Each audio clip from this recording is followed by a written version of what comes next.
तो स्वागत है रेखा जी यहाँ पर और शुक्रिया। बहुत बहुत मुबारकबाद। Thank you. आप सबकी फिल्म आ रही है हमारे जी। सामने। तो कैसा, सबसे पहले तो आपसे अब हम बहुत सारी फरमाइशें करेंगे, बहुत देर हमने इंतज़ार, लेकिन ये कुछ अलग है।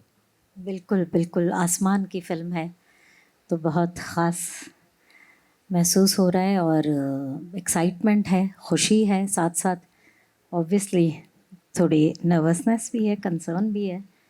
माँ हूँ तो वो तो मेरा बनता है वैसा महसूस करना।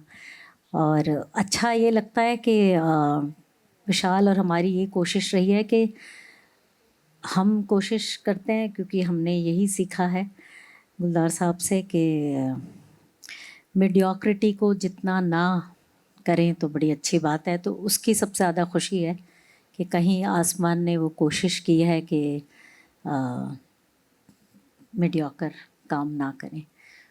तो वो सबसे ज़्यादा खुशी है ना। आई रियली फील प्राउड और कि आसमान ने अपना काम सीखा है और ये तो शुरुआत है, बहुत सीखना है अभी उन्हें तो, और अपने पे बहुत काम करना है। तो भाई साहब, कितना डर लग रहा है? अब बहुत लग रहा है। आज तक मुझे फिर भी बहुत मैं वो था, अब बहुत डर लग रहा है। अच्छा, आज आज मतलब it has kind of hit you थोड़ा कि हाँ, हिट कर अब रहा है। आने वाली है फिल्म। हाँ हाँ।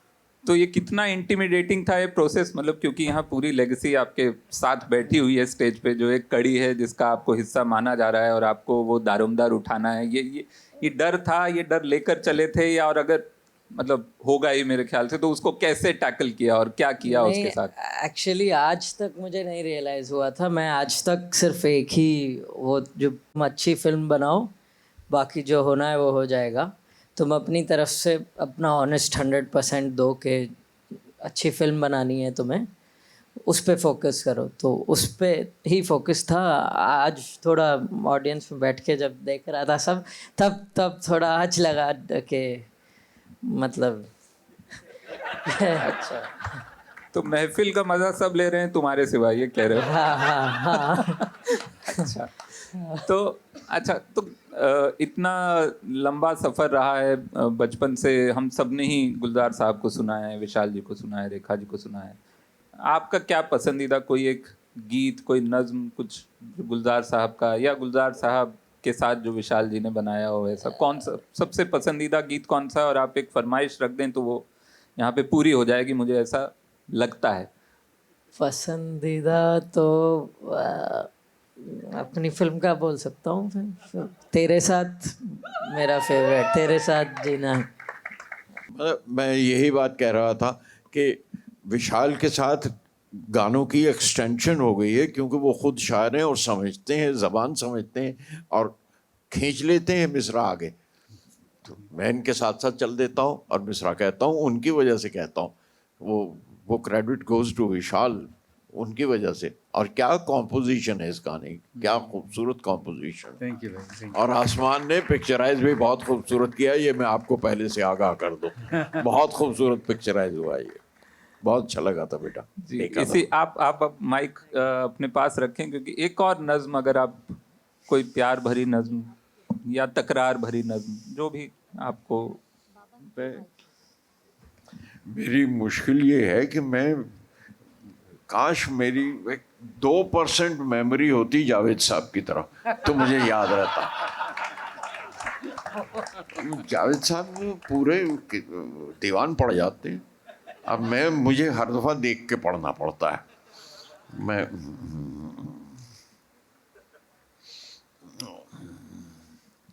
अरे एक सेकंड, ये देखो मुझसे, अरे सॉरी, लेकिन ये कुछ अलग है।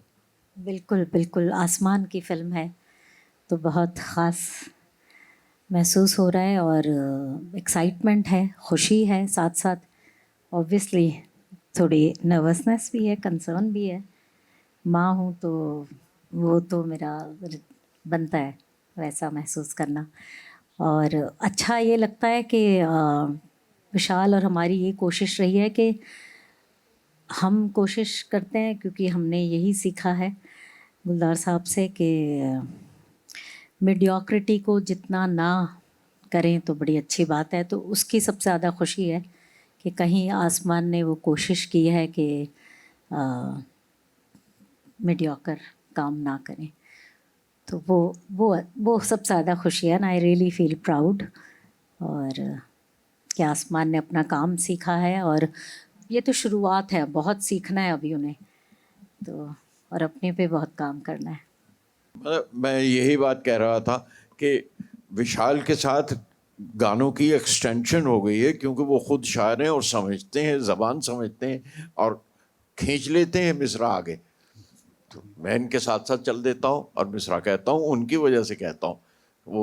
वो क्रेडिट गोज़ टू विशाल, उनकी वजह से। और क्या कॉम्पोजिशन है इस गाने की, क्या खूबसूरत कॉम्पोजिशन। थैंक यू भाई। और आसमान ने पिक्चराइज भी बहुत खूबसूरत किया, ये मैं आपको पहले से आगाह कर दूं। बहुत खूबसूरत पिक्चराइज हुआ ये, बहुत अच्छा लगा था बेटा। जी, देखा था। इसी आप अब माइक अपने पास रखें, क्योंकि एक और नज्म अगर आप कोई प्यार भरी नज्म या तकरार भरी नज्म जो भी आपको। मेरी मुश्किल ये है कि मैं, काश मेरी 2% मेमोरी होती जावेद साहब की तरह, तो मुझे याद रहता। जावेद साहब पूरे दीवान पड़ जाते हैं। अब मुझे हर दफ़ा देख के पढ़ना पड़ता है। की बात कर रहा था विशाल के साथ लिखते हुए क्या होता है। अब मैं ये कुछ लम्हे हैं जो ज़िंदगी में होते हैं, घर में होते हैं, बाहर होते हैं, जहाँ भी होते हैं, मेरा काम है उन्हें संभाल लेना। और वो एक लम्हा है और ये एक होमवर्क है जो मुझे देकर गया है कोई।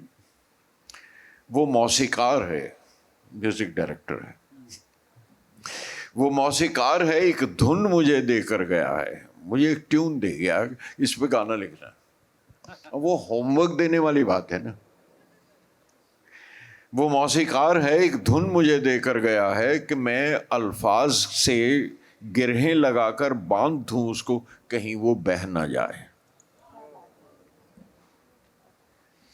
वो मौसीकार है, एक धुन मुझे देकर गया है कि मैं अल्फाज से गिरहें लगाकर बांध दूं उसको, कहीं वो बह ना जाए। वो दिन भर गूंजती रहती है धुन सर में, कोई भंवरा सा मंडलाता है जो बेचैन रखता है। कली फूटे कोई अब जहन में तो किसी मिसरे पे भंवरा बैठ जाए। वो मौसीकार है, एक धुन मुझे देकर गया है, विशाल उसका नाम है। वाह वाह वाह। अब ये थोड़ा सा मैं बदतमीजी वाला वो लगेगा किस्सा। ये 2-3 बार हुआ है मेरे साथ भी, और भी 2-3 लिरिक्स राइटर हैं उनके साथ भी हुआ है जो आज के लिरिक्स राइटर हैं। हमको कहा गया है कि गुलजार जैसा मत लिखना, गुलजार जैसा मत लिखना, सिंपल लिखना। आपको भी कभी किसी ने कहा क्या गुलजार जैसा मत लिखना?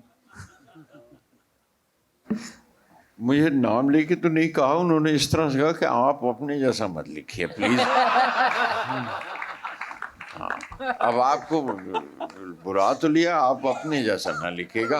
अच्छा, मैं अगर पूछूं भी उनसे तो वो भी किसी का नाम नहीं लेते, तो लेकिन वो ऐसे कहते हैं, देखिए अब चश्मे बदूर जैसा कोई लिखिए ना, कोई दूर से आवाज़ आ रही हो। तो उनसे मतलब पूछा कि चश्मे बदूर का मतलब क्या है। जी, चश्मा मतलब चश्मा, वो जो स्प्रिंग कहते हैं जिसको, वो बहता हुआ आता दूर से, वो चश्मे दूर हो गया।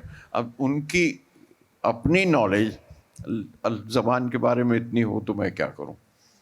हाँ, बस मैं ये कहूँगा कि मैं बस यही कहता हूँ कि हम चाह कर भी नहीं लिख सकते गुलजार जैसा, तो वो हमारी औकात ही नहीं है उतनी। पर शुक्रिया। अब हम अगली जो शख्सियत हैं इस महफिल में जो आएंगी हमारे साथ, उनके लिए भी मैं गुलजार साहब की लाइनें सबके लिए हैं मेरे पास। और मेरे ख्याल से इस दुनिया में जितने भी लोग हैं सबको इंट्रोड्यूस किया जा सकता है किसी ना किसी लाइन से जो गुलजार साहब ने लिखी है। तो यहाँ पे ढूंढा करेंगे तुम्हें साहिलों पे हम, रेत पे पैरों की मोहरे ना छोड़ना। सारा दिन लेटे लेटे सोचेगा समंदर, आती जाती लहरों से पूछेगा समंदर, साहिब रुकिए ज़रा देखी किसी ने आती हुई लहरों पे जाती हुई लड़की। समंदर किनारे वाली इस महफिल में समंदर जैसी अदाकारा तबूदी का स्वागत है। तो आपने गुलजार साहब के साथ काम किया है, विशाल जी के साथ काम किया है और अब आसमान के साथ काम किया है। मैंने गुलजार साहब की बेटी के साथ काम किया उसकी फर्स्ट बिल्कुल। फिल्म में। अब बिल्कुल। मैं विशाल सर के बेटे के साथ काम कर रही हूँ उसकी फर्स्ट फिल्म में। मेरी पहली फिल्म अर्जुन के फादर की थी। मैंने अपने करियर के पहले प्रोड्यूसर के बेटे के साथ काम कर रही हूँ इस फिल्म में। तो too many father and children. तो I just want to say that I realize now that it's a very big responsibility that somebody entrusts you with. अपने बच्चों की फिल्म में आपको जब काम करने के लिए बोला जाता है तो आई थिंक ये इतनी बड़ी जिम्मेदारी होती है और इतनी बड़ी खुशनसीबी है मेरी। गुलजार साहब has trusted me with his daughter's first film. Vishal has trusted me with his son's first film. So I think इससे बड़ा endorsement और इससे बड़ी achievement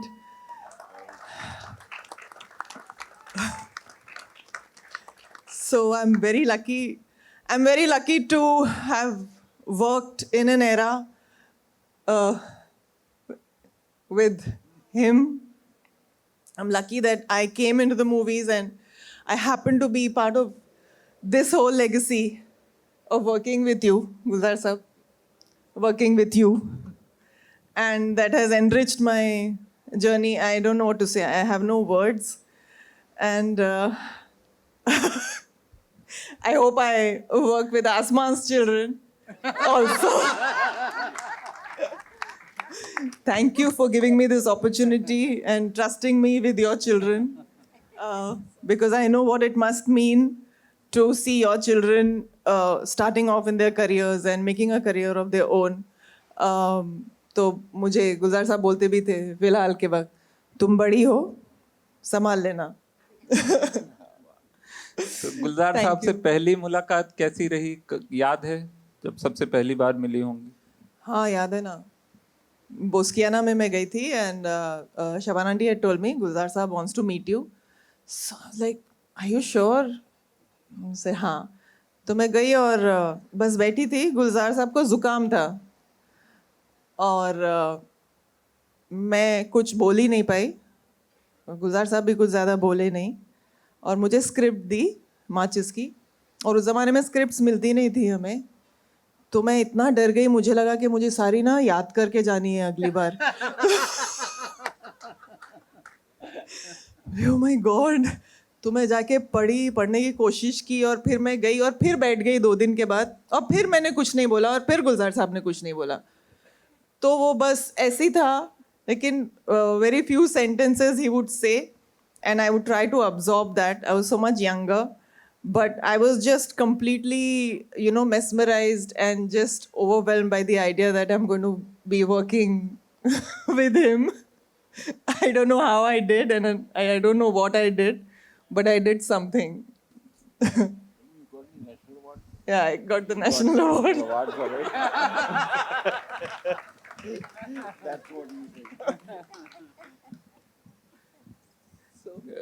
गुलजार साहब, आपका क्या पहला इम्प्रेशन था तब्बू जी का जब आप मिले, या उससे पहले कोई फिल्म देखी होगी आपने शायद उनकी? जी, मैंने शबाना से जिक्र किया था, तो शबाना ने कहा, मैं उन्हें मिलना चाहता हूँ, मैं जाके देख सकता हूँ, उन्हें से बात करना चाहता हूँ, उन्हें बताना चाहता हूँ। कहेंगे जी नहीं, आप कहीं नहीं जाएंगे। ये शबाना की आवाज़ उसी तरह से आती है, वो इसी तरह से बोलती, आप बिल्कुल कहीं नहीं जाएंगे, वो आ जाएगी, मैं भेज रहा हूँ उसको।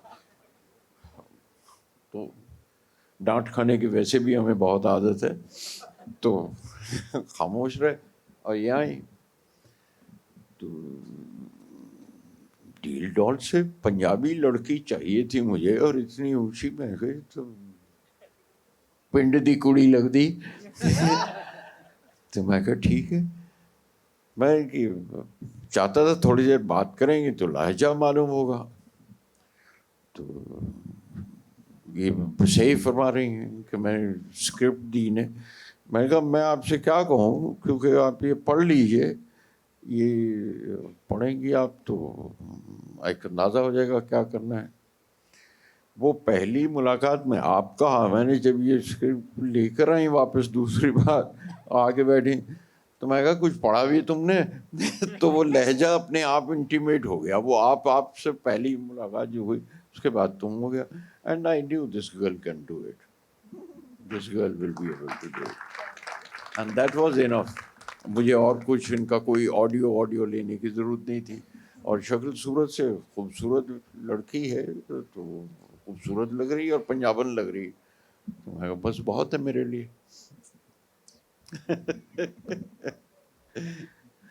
शुक्रिया शुक्रिया।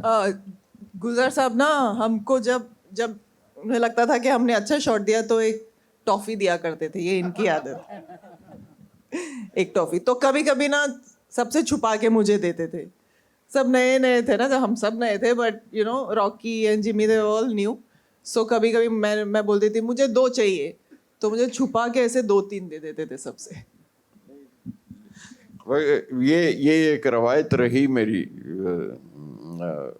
शूटिंग में, मेरे सेट पे हमेशा, और बहुत अरसे तक रही, कि भाई मैं I am impressed with shot में टॉफी ले लो। और इसमें मनमोहन जी ने जो कैमरामैन हमारे, वो उनके शॉट देख के एक्चुअली वो टॉफी तो उन्हें दी मैंने, रहती कहाँ है ये टॉफी, किसके पास है, ये कहाँ से निकालते हैं। तो शाम को जब ये सब अपनी एक 2 दिखाते थे या 2-3 जगह पे हुआ, तो वो निकाल से 4-5-6 लगे मुट्ठी भर के, वो पता नहीं वो कहाँ से ले लेते थे। लेकिन मन जी डिजर्विंग थी। मनमोहन जी जैसा कैमरामैन कमाल था, उनके साथ काम करते हुए बहुत बहुत बहुत लुत्फ आया। सर आपके करीब पहली बार मौका मिल रहा है बैठने का, नाजायज फायदा उठा ले तो कैसा रहा इस फिल्म पे काम करने का अनुभव?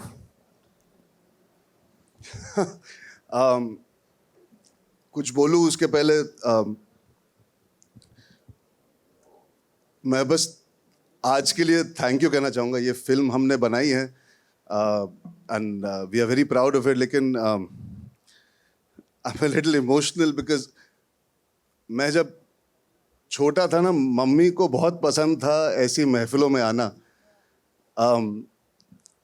और रेखा जी और विशाल जी इस बात के गवाह हैं, क्योंकि उनकी मुलाकात आपसे वही होती थी। और मैं हमेशा सोचता था कि यार क्या अच्छा लगता होगा मम्मी को, मतलब बातचीत होती होगी, क्या होता होगा। मतलब आई वाज 16-17।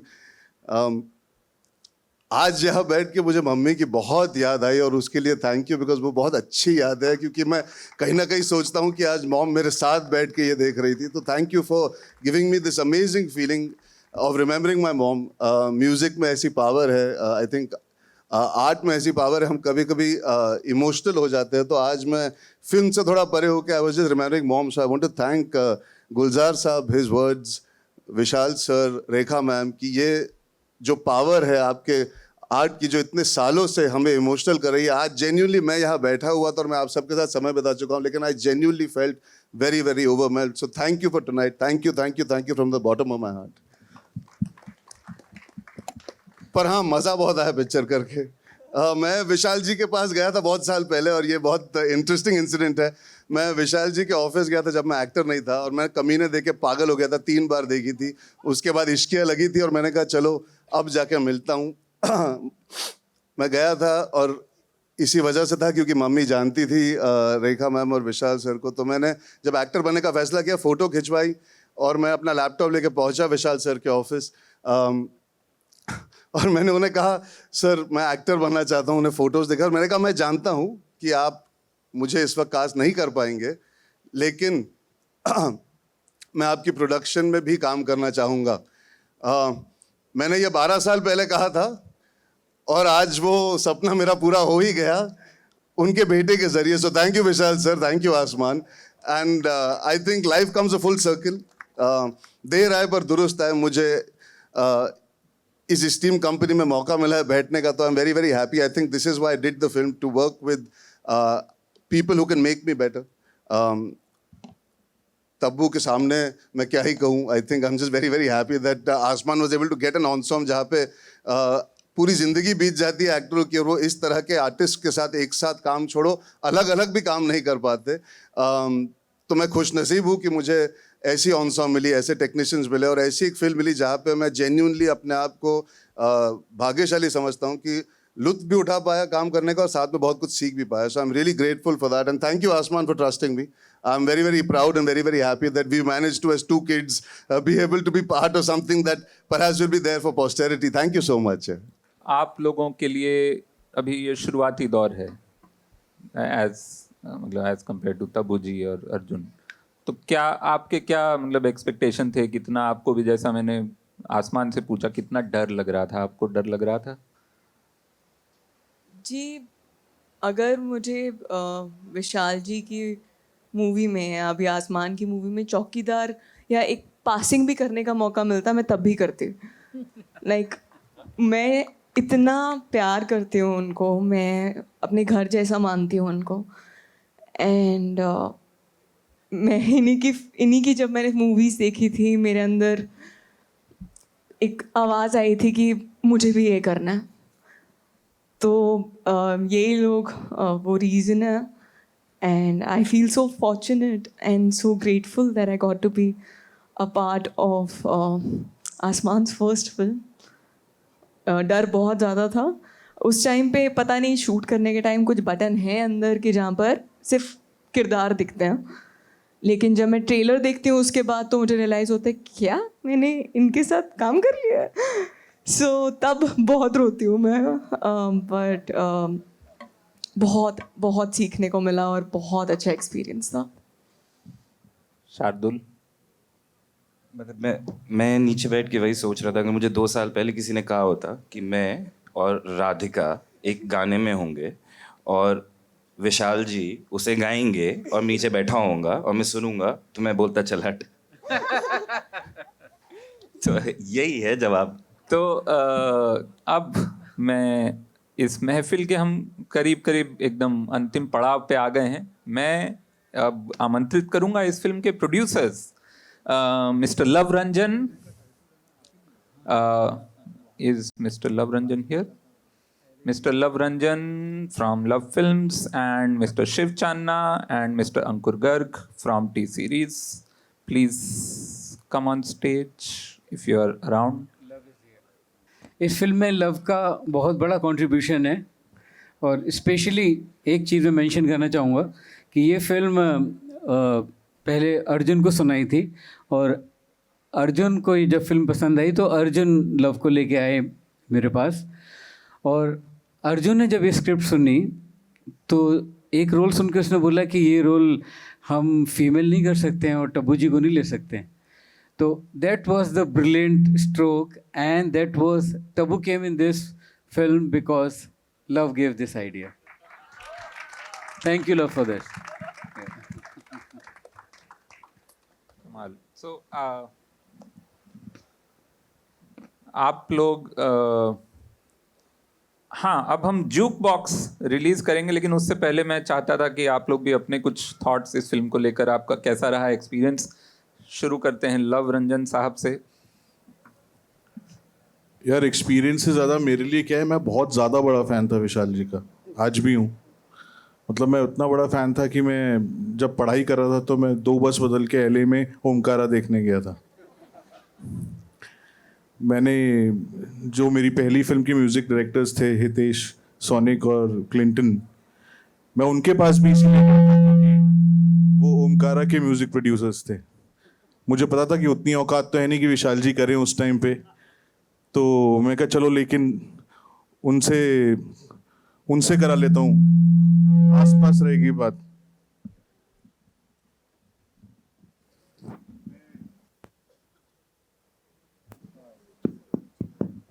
मतलब मकबूल के सीन्स में अपनी वर्कशॉप्स में यूज करता था.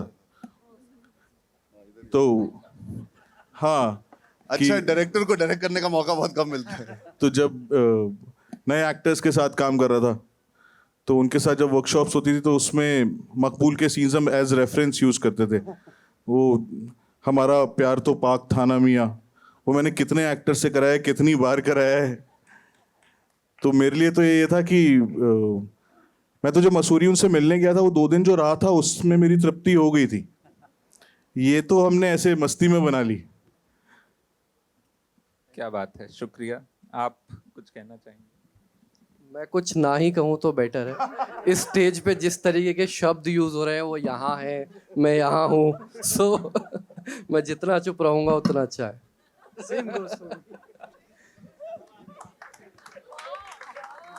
ठीक है, आप लोग मेल कर दीजिएगा बाद में, हम पढ़ लेंगे। तो इसी बात पे अब हम सब तैयार हैं, तो इस फिल्म का जूक बॉक्स रिलीज किया जाए। जूक बॉक्स जो कि वैसे ऑनलाइन रिलीज होता है, ये उसका सिंबॉलिक एक रिलीज है।